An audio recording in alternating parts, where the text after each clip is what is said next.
Security has been over this room with a fine-tooth comb, Mitchell, and aside from the knife from Branca's back and fingerprints, we found nothing. What time was Branca killed? About 7 o'clock this morning. It's nearly 2:30 now. That's about 7.5 hours ago. It seems incredible. What's incredible? How this could have happened. High Point was one of the most closely guarded testing stations in the United States. How this man could have gotten in here is beyond me. Well, he got in. Did he take anything? Just 4 years of hard work and development. What do you mean? The landmine that Manka was working on. Have you thought about an inside job? What? Have you checked your own people? There were fingerprints left by the killer, and they didn't match any in our files. Well, my guess is that the killer worked his way in from the outside. And right now, he's probably traveling in the opposite direction very fast. But how? Where would he travel to? High Point is 50 miles from the nearest settlement, and there are checkpoints at every entrance. Well, then our character is either hiding out somewhere in the desert, or he slipped into some vehicle that took him outside of the area. I'd guess that he made it outside. So do I, but we searched the whole area, and there isn't a trace of him. Well, assuming he did make it outside, we ought to be able to catch up with him in 24 hours. But Mitchell, we don't have 24 hours. Oh. Now what?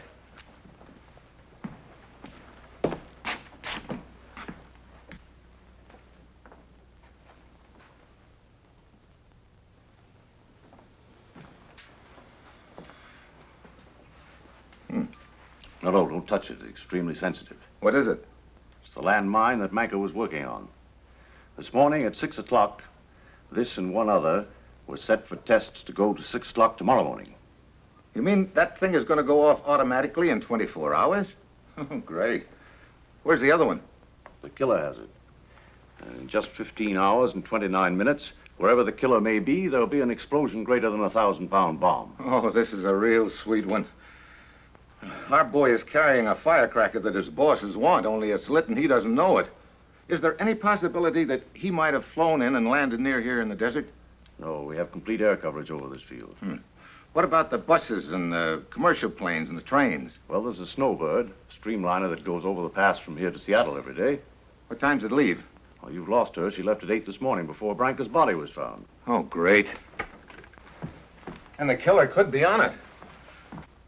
Let's see. The Snowbird's next stop is Crest City, isn't it? At 4 o'clock this afternoon. Okay. You gotta have me flown there by 4. It'll be a bit close. That's over 200 miles. Well, do our best. Just a minute, Mitchell. In case you should run across your man, you may find this useful. What is it? It's a Geiger counter. Oh, one of those things that measure radioactivity. It'll tell me if I get close, huh? It isn't that easy. There's very little radiation until shortly before the explosion. Oh, this should be fun. So long. 10 minutes later, my plane takes off from the testing ground airstrip at High Point. We pass over Yellow Flat and pick up the train just as it's coming into Crest City. I arrive 2 minutes before the train and hop aboard just as it pulls out. Well, you just made it. Yeah, you would be on time. Snowbird is always on time. We're doing Seattle tomorrow at 5 p.m., and we'll be in Seattle at 5 p.m. You want to bet? I might as well take your ticket now if you, I didn't have time to get one. You got any accommodations left? Well, let's see. All we got left is a compartment. That'll be $64.92. That includes the tax. Would you like to see it? Yeah.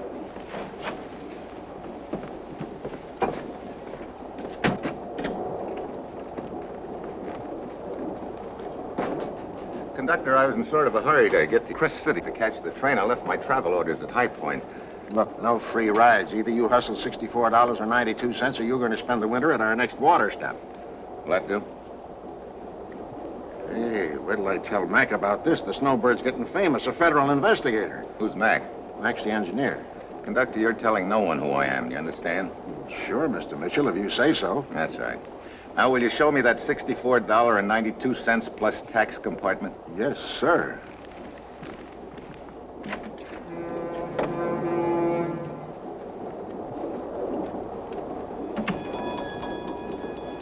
You, looking for somebody aboard the Snowbird, Mr. Mitchell?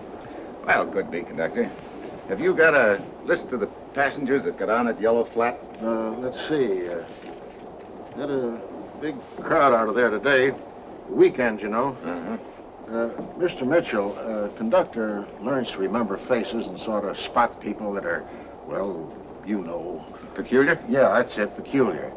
Have you noticed anybody on this train that you'd say was peculiar? Well, no, Hey, I sure have.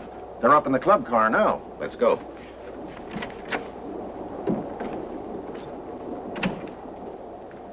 One, two, three, four. 1, 2, 3, 4. 1, 2, 3, 4. 1, 2, 3, 4. 1, 2, 3, 4. 1, 2, 3, 4. 1, 2. Are those the people that you thought were peculiar? Well, don't they strike you peculiar? They Well, call themselves Madame Burlette's ballet interpreters or something like that. It's ballet. Well, ballet or ballet. I wish they'd taken some other train beside the Snowbird. They drove everybody out of the club car with those shenanigans. Can't you toss them out? Nobody tosses the madam out. No, Minette. Don't you remember, Madame Pavlova distinctly writes that the battement frappé, the heels should always be together. I'm sorry, Madame Berlot, but I do not feel well. She doesn't feel well, and tomorrow night we're opening in Seattle. Oh, that's bad. Bad? It's tragic, young man. Why should I, Madame Berlot, be confronted with such problems? Oh, why didn't I stay in Yellow Flat? You know, that's just what I wanted to talk to you about. Who is this man?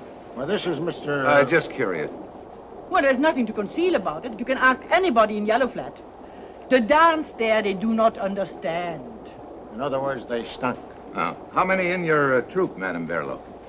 They are my troop. Oh, you've been together very long? Sometimes I think much too long. 7 months. Well, thank you very much. Did you learn anything, Mr. Mitchell? Oh, yeah, loads. A very attractive man. Attractive indeed. Yes, and he's the kind that you read about. Regular cloak and dagger feller. And he chose the Snowbird to ride on. A very attractive man. Come on, girls. Once more, the arabesque. 1, 2, 3, 4. Allons, voyons, l'arabesque, mes enfants. Les jambes en l'air, hein, enfin, je vous ai dit 36 000 fois de ne pas faire ça. Combien de fois est-ce qu'il faut que je vous dise comment le faire? Mais vous me faites absolument folle, vous les enfants. Là, maintenant, ça va bien. Mets dans l'arabesque. Voilà.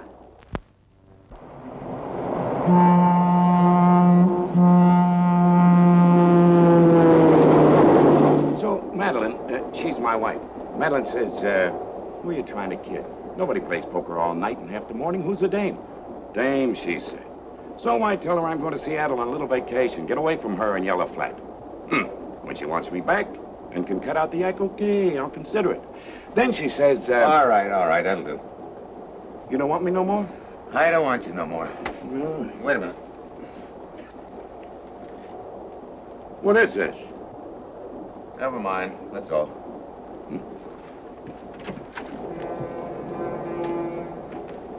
There's 22 you've talked to, Mr. Mitchell. You ready for the next one? Their stories are all so pat, so believable. I haven't had anyone yet give me any reason to feel that they weren't telling the truth.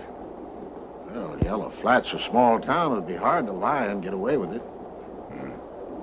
You sure you've kept all the rest of the passengers in their compartments, not allowed them to talk with each other?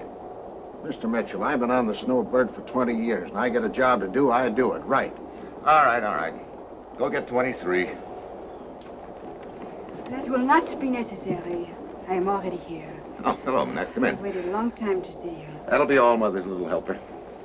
Sit down. All right, Manette. What did you want to talk about? Well, maybe it does not mean anything, but I thought I should mention it to you, to someone in authority with the law. You know who I am? Well, in the club car today, the conductor, he... Never mind. I understand. It is about this man, Kurt Manter. I saw him on the train. Who's Kurt Manta? He is a man of great talent and little honor. He worked with my brother in the chemical plant back home until he was apprehended selling secret information to the highest bidder. You think I might be after this man? Kurt does not make a trip to America for no reason. You've got a reason, all right. Manette, I want you to point this man out to me.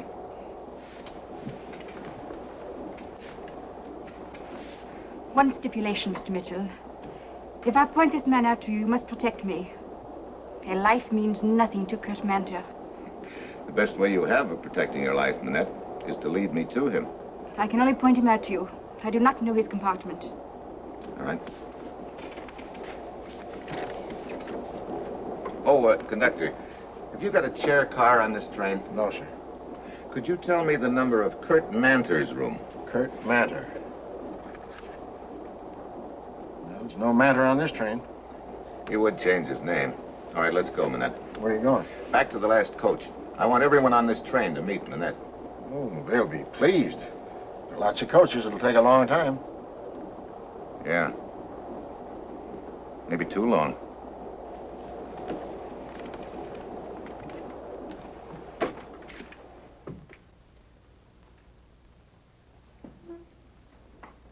I don't make it. Oh, 5 and 9. Yeah. Hold it, Joe. I don't care if that cold front is closing in or not. I want every pilot in the air at dawn. Anything that even looks like a man in the prohibitive area is to be reported. Yeah, Tim. Patrol 7. They just covered sections 5 and 9. Well? Not even a jackrabbit. Get me the sheriff's station at Fallbrook, California.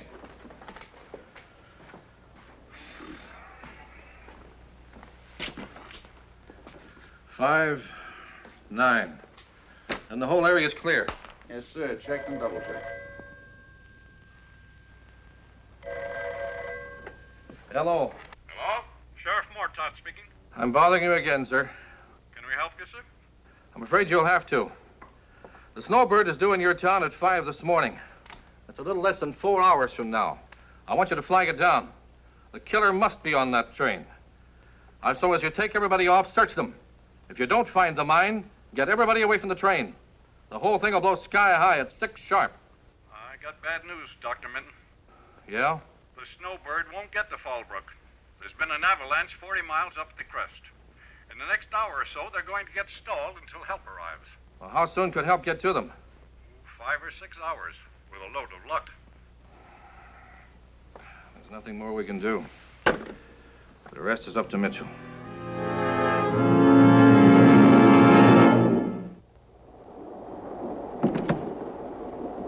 "14 coaches in 1 hour to go." Pardon?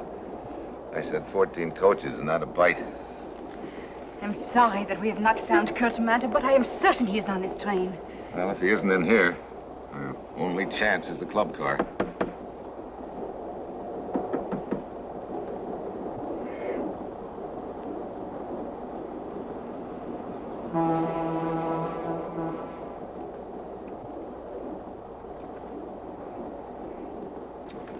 I'm sorry to get you out of bed, Mr.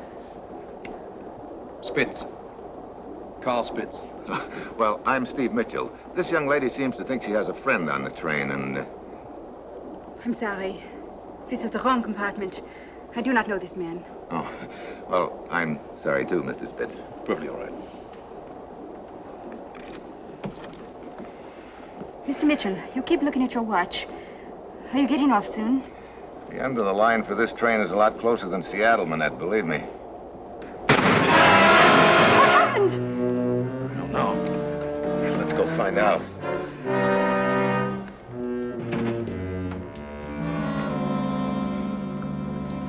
Conductor, what happened? Avalanche. The train's buried up to the windows. How soon will we get out? Well, I've seen these things get pretty bad. It might take days. Why don't you and the young lady find a seat somewhere? I'm going to keep everybody in one place. No moving from coach to coach. I'm going to conserve heat until help arrives. We've got to go back to the club car. Well, you've got it all to yourselves. Everybody must be in bed but you two. Well, I guess that's the end of the wild goose chase, Manette. But I know I saw Kurt Manter on this train. Look, we've talked to every passenger from the engine to the club car. Well, looks like my hunch was wrong. I guess we left the danger back in Crest City. You mean what you are looking for is back at Crest City? Yeah, beginning to look that way. I'm going back to the club car. Why don't you get some sleep?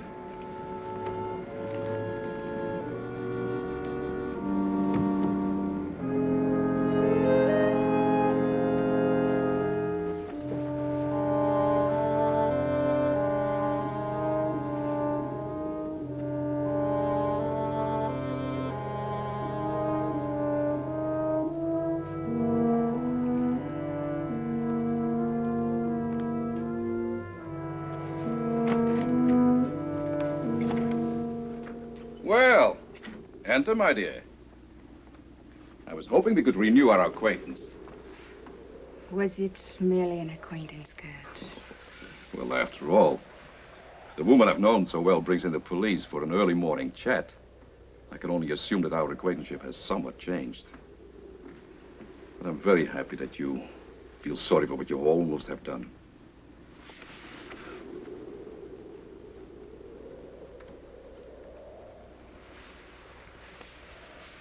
It's like old times, Manette. I'm glad to have you back again. I am not back again, Kurt. I have come to bleed you of everything you own. So my empty-headed little Manette has become a woman of business. Tell me, what is this thing that I've done that you're going to blackmail me for? I do not know. But Mitchell is most anxious to find someone on this train. I imagine it is you. Possibly for that little box you put in your bag. Possibly. And what do you want from me? You are selling whatever it is to someone or some country. You will be paid well. I want half. If I should refuse, my darling? Mitchell is only one car away. It is now 10 minutes after 5. You have 20 minutes to decide.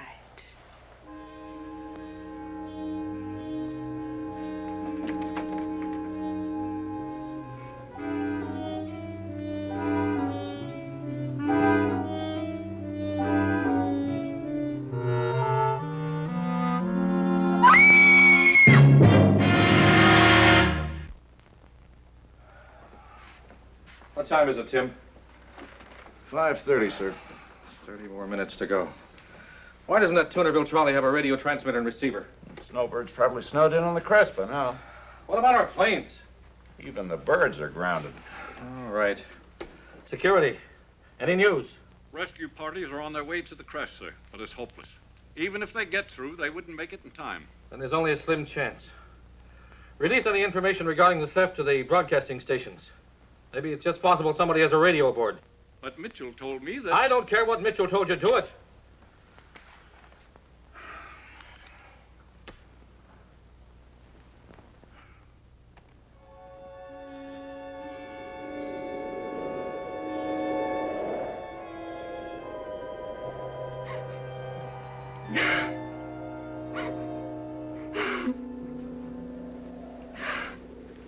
I tell you, we will all die.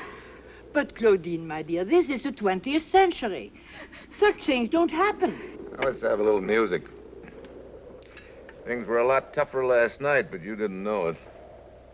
Well, the time is 5:45 a.m. This is old Night Beat Barney rounding the last turn in another bebop sesh from good old KGOL, Midland, California, the little city by the sea. And now let's chop at a few special announcements, Dad, while you play leapfrog over your Adam's apple with that dull razor of yours. Well, let's... Hey, here's a real piece of stuff. Any of you guys and gals who had plans of taking the Snowbird out of here this morning to Seattle might as well go back to bed. She's snowbound in the pass. Rescue parties are on the way to the train now. There's a life. Snowbound on a fancy train. Pretty girls, good food, no worries. Not a bad deal, huh, kids? Well, on with some more J-A-Z-Z. Now, see if you can guess this one.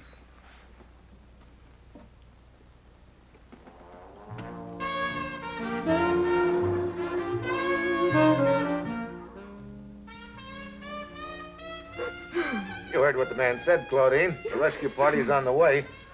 Rescue parties are always on their way, but that does not keep those to be rescued from dying. The young lady is quite right, Mitchell. Death doesn't wait for rescue parties. Shut the thing up! Shut the thing up! Do you hear it driving me crazy?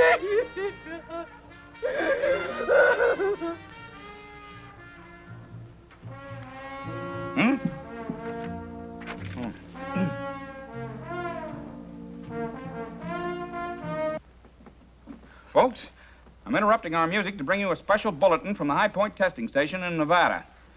If anyone aboard the Streamliner, the Snowbird, is listening to this program, please deliver this message to Steve Mitchell, special agent who is on the train.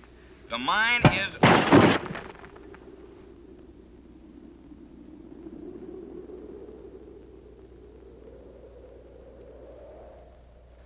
I will repeat that message. Tell Steve Mitchell the following. The mine is aboard the train. The mine is aboard the train. Evacuate the train. Evacuate the train. Well, okay, listeners. Now on with the dumpy jump from here at KGOL at exactly 12 minutes to 6 on Tuesday morning.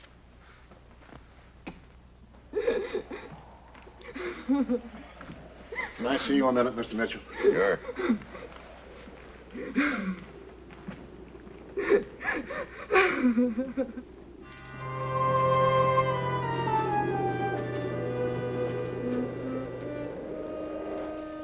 Manette. Hey, what time have you got, Conductor? 5:50. We've just got 10 minutes to save the lives of everybody on that train. Listen, there's a stolen landmine hidden aboard that train. Now, you take the first 6 coaches, and I'll take the last 6 coaches. Get all the passengers off and scatter them as much as possible. But we can't move the people. Why not? On account of the avalanche. It has us hemmed in the front and in the back and on the side. What's the matter with this side? It's no good. 20 feet from here is Monument Gorge. 500 feet straight down. Well, we only got one chance. Take care of this, will you? Go on. This is just great. Only 10 minutes left, and I don't have a single lead. Then, all of a sudden, a little sound starts pecking away at my brain. At first, it doesn't register, but then I peg it. Something's ticking.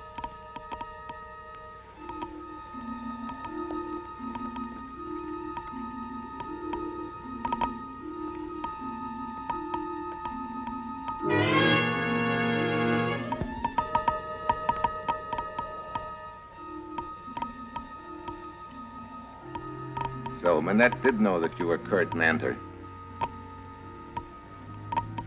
We'll all be dead if you don't believe me when I tell you that mine is armed and set to go off at 6 o'clock sharp. What kind of a fool do you take me for, Mitchell? I'll call your bluff. Let's see if we blow up as you predict.